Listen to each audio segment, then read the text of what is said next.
Hello and welcome dear students. Welcome to all of you to my beautiful channel Physics by Yogesh Sharma. And today's the important topic is that a magnetic field at the axis of a circular loop. अभी तक हमने live session में अपने आप लोगों को ये चीज़ पढ़ाया था हमने एक बार, बट वहाँ पे कुछ प्रॉब्लम्स क्रिएट हो गई, सो दैट फिर से मुझे ये वीडियो शूट करना पड़ रहा है. और लेट्स हैव अ लुक. बहुत ही इंपॉर्टेंट टॉपिक है आपका ये 12th साइंस यानी कि 12th की फिजिक्स का आपका एक मोस्ट इंपॉर्टेंट टॉपिक है जिसमें 5 मार्क्स आपका कंफर्म मान के चलिएगा, इसलिए बहुत ध्यान से इसका डेरिवेशन देखेंगे. It is very easy but देखने में थोड़ा सा कॉम्प्लिकेटेड लग सकता है आपको, लेकिन जैसे जैसे मैं लेक्चर को एक्सप्लेन करूंगा आसान हो जाएगा, इजी हो जाएगा. तो इस डेरिवेशन को पढ़ने से पहले first of all we will look about right hand thumb rule. Right hand thumb rule के बारे में मैंने आपको पहले भी एक्सप्लेन कर दिया है कि राइट हैंड थंब रूल क्या होता है, बट फिर से एक बार हम इसको एक्सप्लेन करने जा रहे हैं. हमने बताया था कि अगर आपके पास एक स्ट्रेट कंडक्टर है लाइक वायर, हमने कहा कि मेरे पास ये मेरा जो पेन है, कंसीडर आप सपोज कर लो कि ये एक कंडक्टर है और इसमें करंट कुछ इस डायरेक्शन में फ्लो हो रही है. This is a conductor in which the current is flowing through in this way, इस डायरेक्शन में है. आप वीडियो देख रहे हो, इसका मतलब आपके राइट साइड में, correct. Then where will be the magnetic field produces by the current and that current is flowing in the conductor. इस कंडक्टर में जो करंट फ्लो हो रही है उस करंट के कारण मैग्नेटिक फील्ड कहां पर बनेगी, ये हम डिसाइड कर सकते हैं by the right hand thumb rule. Right hand palm rule है, आपका स्क्रू रूल है. हम स्टेप बाय स्टेप सारी चीजों को जैसे आएगा हम एक्सप्लेन करते रहेंगे. बहुत ध्यान से सुनिएगा. और मैं हमेशा कहता रहता हूँ physics is a very lovable subject. आप जितना एंजॉय करके पढ़ेंगे, जितना अच्छा आपका कॉन्सेप्ट होगा, उतने जबरदस्त ये समझ में आने वाला है. तो अब इसका हम डिसाइड करते हैं कि मैग्नेटिक फील्ड कहाँ होगा. Then you should hold this conductor that your thumb should be in the direction of the current. आप इस कंडक्टर को इस प्रकार से होल्ड करेंगे, इस प्रकार से पकड़ेंगे कि आपका जो थंब होगा वो करंट की डायरेक्शन में होगा. और करंट की डायरेक्शन में होने का मतलब कि इधर करंट जा रहा है तो मैं इसको ऐसे होल्ड करूंगा और मेरा थंब करंट की डायरेक्शन में है. Then you have to curl your finger. आप अपने फिंगर को क्या करोगे, ऐसे कर्ल करोगे, ऐसे घुमाओगे. एक बात ध्यान रखिएगा, मैग्नेटिक फील्ड ऐसे निकलती नहीं रहती कि यहाँ से मैग्नेटिक फील्ड निकलेगी और आपकी तरफ जाती रहेगी. नहीं, वो बेंड होके फिर से घूम के सर्कुलर लूप बनाता है. तो आप जब थंब इधर रखोगे, आप कर्ल करोगे अपने फिंगर्स को, तो ये वाला जो पॉइंट होगा, इधर करंट आपकी साइड में जा रहा है और फिर इधर से घूम के अंदर की तरफ आ रहा है. Then see this figure. Suppose ये एक हमारा कंडक्टर है जिसमें ये आई करंट फ्लो हो रहा है. आई करंट यहाँ पे फ्लो हो रहा है, आपको दिख रहा होगा आई करंट फ्लो हो रहा है. तो इसमें आप कैसे थंब को अपने करंट की डायरेक्शन में रखना है. आपको करंट की डायरेक्शन में थंब है तो आप इमेजिन करो कि यहाँ से जो मैग्नेटिक फील्ड आ रही है कुछ इस प्रकार से आएगी जब आप अपने फिंगर्स को कर्ल करोगे. यानी कि पॉइंट पी पे मैग्नेटिक फील्ड आउटसाइड है और ये ऐसे घूम के ऊपर अंदर की तरफ मैग्नेटिक फील्ड जाएगी. दैट मींस कि पी पॉइंट पर आउटसाइड है या आउटवर्ड है आपकी मैग्नेटिक फील्ड, और क्यू पॉइंट पे कैसी है आपकी मैग्नेटिक फील्ड, यहाँ पे इनवर्ड है मैग्नेटिक फील्ड. यहाँ पे इनवर्ड बनेगा और यहाँ पे आउटवर्ड बनेगा. Let's see the another example. Suppose कि कंडक्टर हमारा इस प्रकार से है. भाई साहब देखो यहाँ पे कंडक्टर आपका ऐसा है, कंडक्टर ऐसा है तो आपको करंट की डायरेक्शन में आपके थंब को रखना है. आप करंट की डायरेक्शन में ऐसे थंब को प्लेस करोगे और अपने फिंगर्स को कर्ल करोगे. ठीक है, अपने फिंगर्स को थंब को करंट की डायरेक्शन में करना है और अपने फोर फिंगर्स को कर्ल करना है. तो देखो इधर अंदर की तरफ जा रहा है और इधर से बाहर की तरफ मैग्नेटिक फील्ड निकल रहा है. इसका मतलब कि क्यू पॉइंट पर यहाँ पे ये इनवर्ड होगा और सॉरी क्यू नहीं, यहाँ पे ये पी पॉइंट होगा और यहाँ पे क्यू पॉइंट पर आउटवर्ड होगी मैग्नेटिक फील्ड. फाइन. अभी लगता है आपको समझ में आया होगा कि हम राइट हैंड थंब रूल से कैसे किसी मैग्नेटिक फील्ड को फाइंड कर सकते हैं कि उसकी डायरेक्शन क्या होगी due to a straight wire या due to straight conductor in which a current is flowing.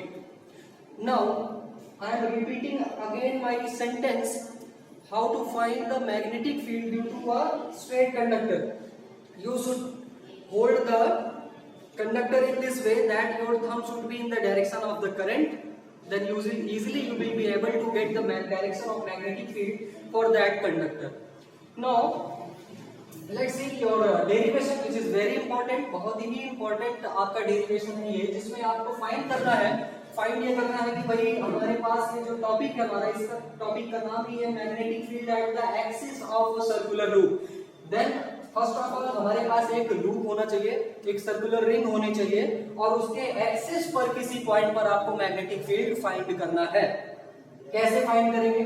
Now look, हमारे पास एक रिंग है, एक सर्कुलर लूप है जिसमें current is flowing in this way anti clockwise. Current कैसी फ्लो हो रही है? Anti clockwise.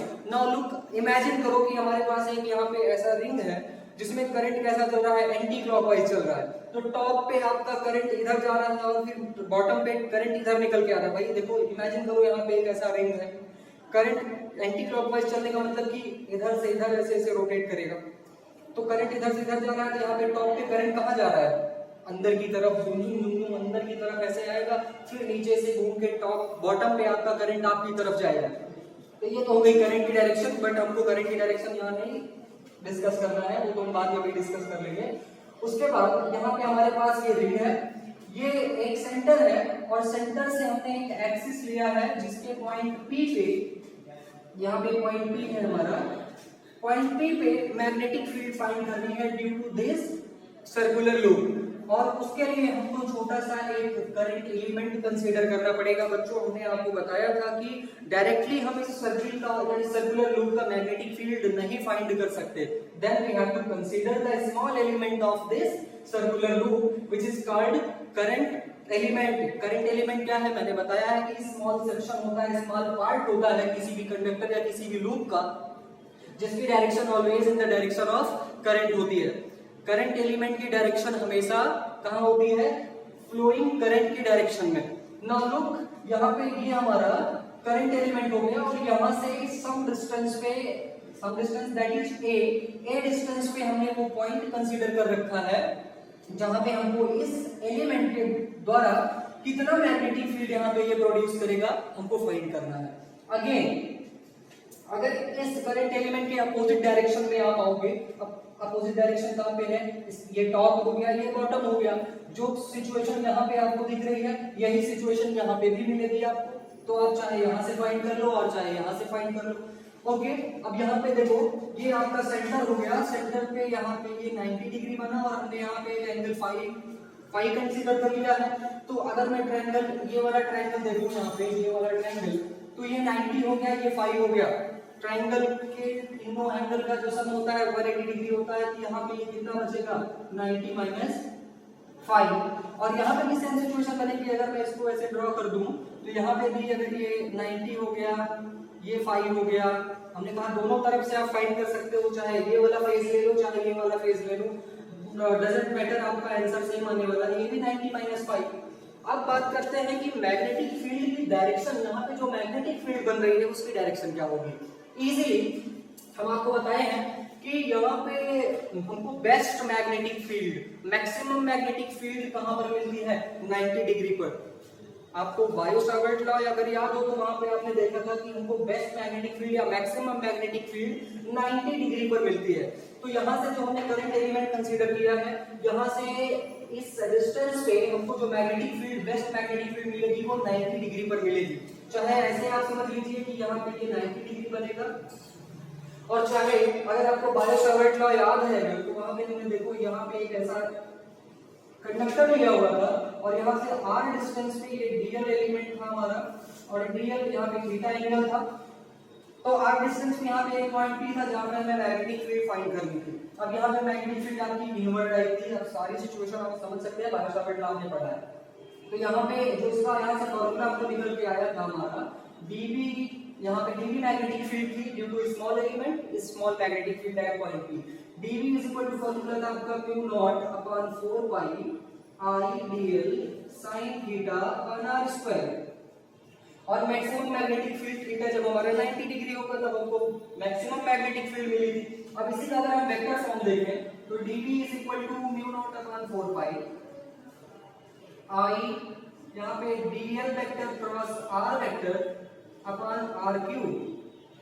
और यहाँ पे आप देखो कि dl और r का हम क्रॉस प्रोडक्ट ले रहे हैं, दैट मींस वेक्टर प्रोडक्ट ले रहे हैं। तो वेक्टर फॉर्म में हम मैग्नेटिक फील्ड के इस फार्मूले को इस तरह से लिख सकते हैं।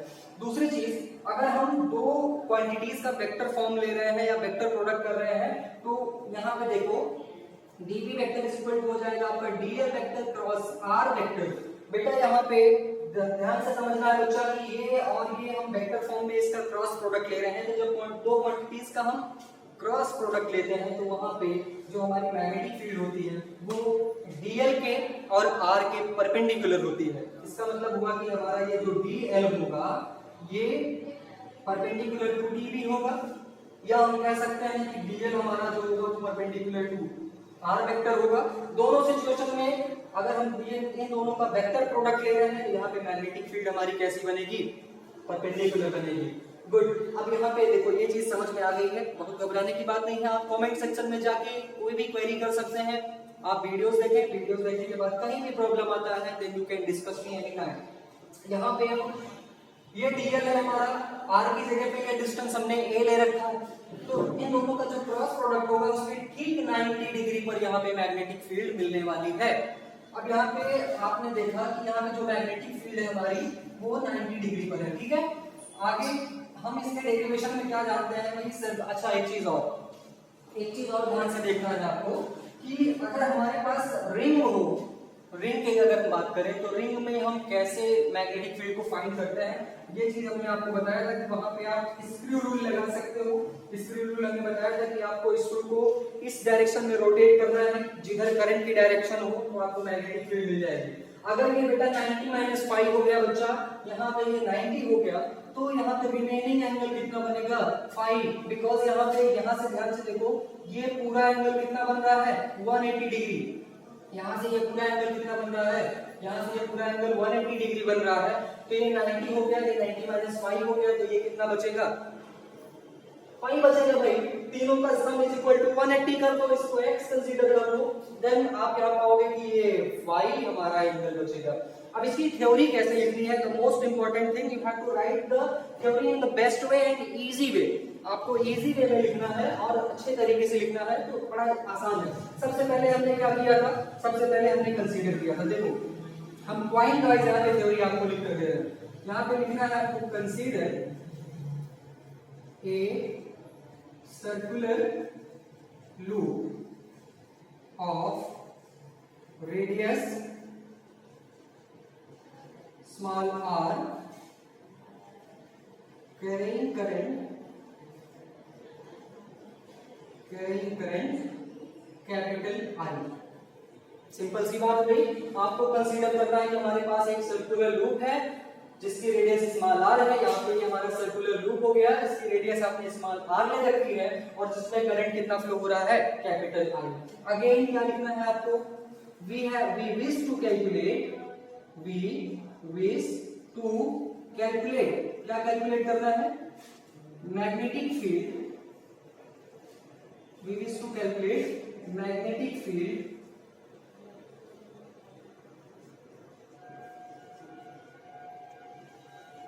at the point capital P। Point P पे आपको मैग्नेटिक फील्ड फाइंड करनी है at distance small x distance पे आपको मैग्नेटिक फील्ड फाइंड करनी है पॉइंट P पे फ्रॉम द सेंटर। ये हो गया आपका। अगेन आपको क्या कंसीडर करना है, for which we have taken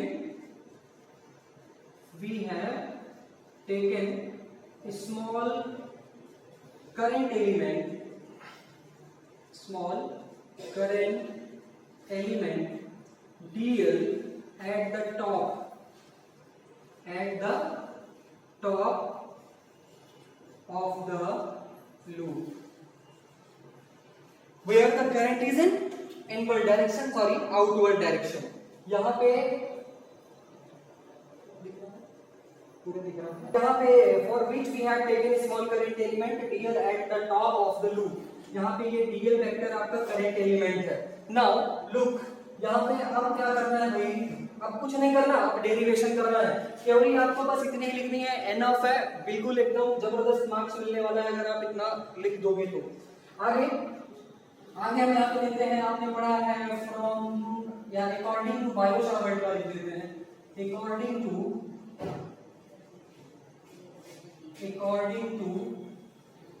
Biot-Savart law. Biot Savart law के अकॉर्डिंग किसी स्मॉल करंट एलिमेंट के द्वारा मैग्नेटिक फील्ड कितनी होती है, dV is equal to mu naught upon 4 pi I dl sin theta upon r square, ये होता है। लेकिन r स्क्वायर की जगह पे हमारे पास यहाँ पे क्या है, a है, then we have to write small a square. Now the maximum magnetic field is at 90 degree, therefore theta will be 90 and we will get dV is equal to mu naught upon 4 pi I dl by a square। Question number first इसको consider करना है आपको। Now look यहाँ पे हमको देखो, यहाँ पे हमारी जो मैग्नेटिक फील्ड है वो एक पर्टिकुलर एंगल पे है, तो नेट मैग्नेटिक फील्ड यहाँ पे ड्यू टू होल लूप, यहाँ पे जो कंप्लीट लूप है आपका, उसके कारण मैग्नेटिक फील्ड P पॉइंट पर कितनी होगी, then we have to resolve this magnetic field into the rectangular component. ये आपका फाइन है, यहाँ पे आप देखो, यहाँ पे इसका जो एक्सिस के परपेंडिकुलर होगा एक कंपोनेंट, ये हमारी एक्सिस है, ध्यान से देखो ये एक्सिस है, इस एक्सिस के परपेंडिकुलर एक कंपोनेंट होगा dv का, और हमने आपको बता रखा है कि जिधर आपका एंगल होता है उधर cos वाला कंपोनेंट होता है हमेशा। तो ये हो गया आपका dv cos फाई और यहाँ पे हो गया dv sin फाई ना। यहाँ पे आपके पास दो कंपोनेंट है dv के, आप इसको थ्योरी में मेंशन कर सकते हैं। On resolving dv we have two rectangular components, first is dv sin phi in the perpendicular direction of the axis and the second component is dv cos phi which will be in the direction of the axis या along the axis कह सकते हो, simple है। अब उसके बाद यहाँ पे आप लिख सकते हो वही कि now the magnetic field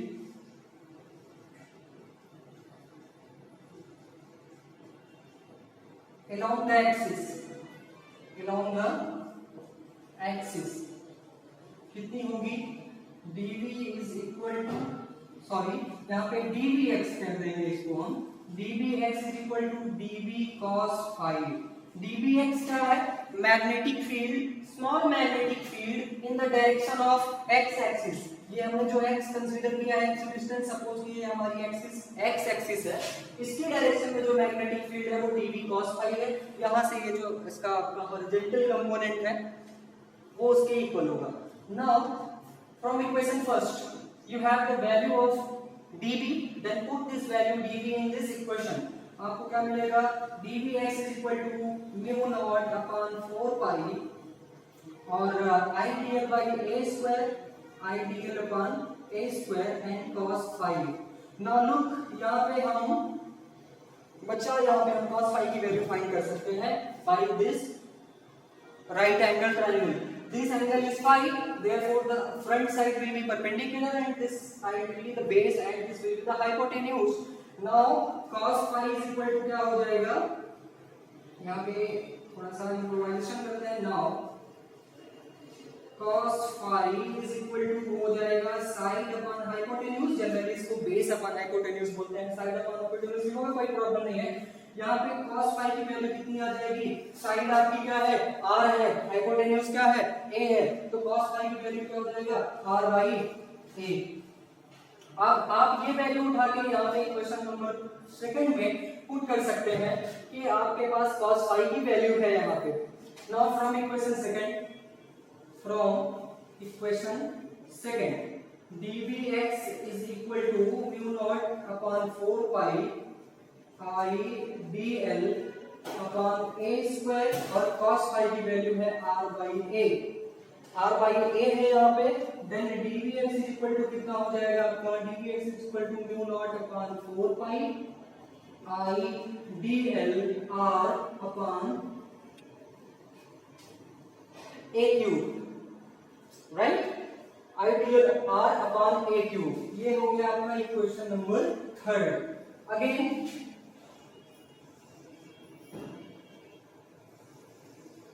यहाँ पे total magnetic field at point P, total magnetic field at P due to circular loop. आपको क्या करना है, थर्ड इक्वेशन का इंटीग्रेट कर देना है। इंटीग्रेट करो, dvx is equal to integral mu naught upon 4 pi I dl into r upon a cube. अब यहाँ पर देखिए, जैसे हम dx का इंटीग्रेशन करते हैं वैल्यू कितनी आती है x, वैसे ही dvx का इंटीग्रेशन करेंगे वैल्यू कितनी आएगी, सिंपली आप इसको b लिख दीजिए या bx लिख दीजिए। bx आपको इंडिकेट करेगा along the direction of x, doesn't matter, आप b लिखो कोई मतलब नहीं है। और यहाँ से म्यू नॉट अपॉन 4 पाई r इनटू y सारे के सारे कांस्टेंट है, इंटीग्रेशन किसका होगा, बाकी सबको बाहर कर दो। Mu naught upon 4 pi i dl, sorry dl का तो इंटीग्रेशन होने वाला है, यहाँ पे हो जाएगा i r upon a cube integral dl। dl का इंटीग्रेशन क्या हो जाएगा बच्चा, dl का इंटीग्रेशन हो जाएगा आपका l, और l का मतलब हुआ complete length of, complete length, dl का इंटीग्रेशन l हो गया, और l का मतलब हुआ कि the length of the ring, और सर्किल की लेंथ या रिंग की लेंथ जो होती है उसके सर्कमफेरेंस के बराबर होती है, तो l की जगह पे हम क्या लिख सकते हैं 2 पाई r। यहाँ पे magnetic field B is equal to आपका आएगा mu naught upon 4 pi I into r upon a cube, और l की जगह पे हो जाएगा 2 पाई r। 2 2 जा 4 and pi is going to be cut, pi से मर गया, यहाँ पे a क्यूब बचा, और फाइनली आपका जो आंसर आया b is equal to mu naught upon 2a cube, और यहाँ पे i एंड r का स्क्वायर, आई आर का स्क्वायर। अब ध्यान से देखिए, a क्यूब की जगह पे हम क्या वैल्यू पुट कर सकते हैं, तो from the right angle triangle, ये हमारे पास r है, ये हमारे पास x है, और ये a है। पाइथागोरस थ्योरम लगा देंगे, a इज इक्वल टू हो जाएगा r square plus x square का power 1/2।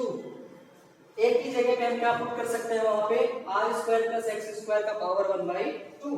Then we get the final answer mu naught i r का square upon 2r square plus x square power 3/2।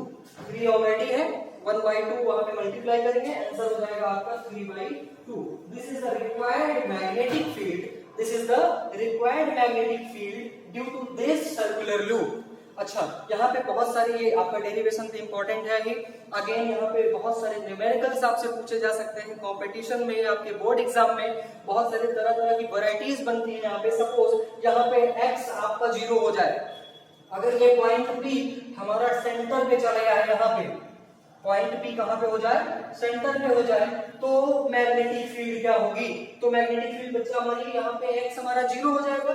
At the centre अगर हम लिखेंगे यहाँ पे at the centre, अगर हम एट द सेंटर की बात करेंगे तो सेंटर पे x हमारा हो जाएगा 0, और मैग्नेटिक फील्ड क्या मिलेगी हमको, B is equal to mu naught I r square upon 2, और यहाँ पे x हमारा 0 हो जाएगा, और r स्क्वायर इस 2 से पावर से कट जाएगा, नीचे आएगा r क्यूब, और r क्यूब से r स्क्वायर यहाँ पे कटेगा, ये ऐसा, तो फाइनल आंसर हमारे पास आएगा mu naught I upon 2r।